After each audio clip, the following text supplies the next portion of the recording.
Friend, नमस्ते, प्रणाम। मैं किरण राजपूत आप सभी का स्वागत करती हूँ अपने चैनल किरण कीर्तन भजन में। तो आज मैं बहुत सुंदर छठ पूजा का गीत लेके आई हूँ। आप लोगों को जैसा भी लगेगा कमेंट में ज़रूर बताइएगा। अच्छा लगे तो लाइक कमेंट शेयर कीजिए। मेरे चैनल पर जो न्यू है तो मेरे चैनल को सब्सक्राइब कर लीजिए। बेल आइकन को दबाना ना भूलिएगा ताकि मेरा न्यू न्यू वीडियो आप तक पहुँचता रहे। तो चलिए गीत को स्टार्ट करती हूँ। उजे का चही बाँस के बाँसुरिया, ओमे मीनावा लगाई, ओमे मीनावा लगाई। उजे बाजाई ना रंजन सिंह बाँसुरिया, उजे बाजाई ना रंजन सिंह बाँसुरिया।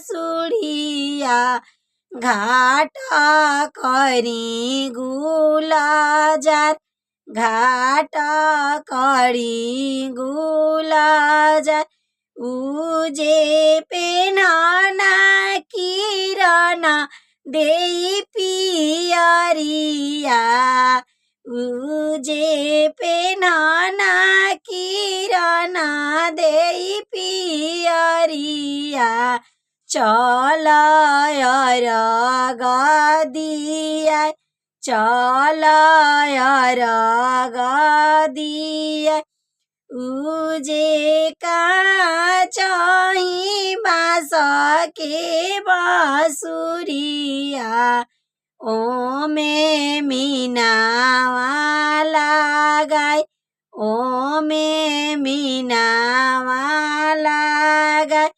उजे बाजावना मना सिंह बाँसुरिया, घाट कर गुलाजार, घाट कर गुलाजार।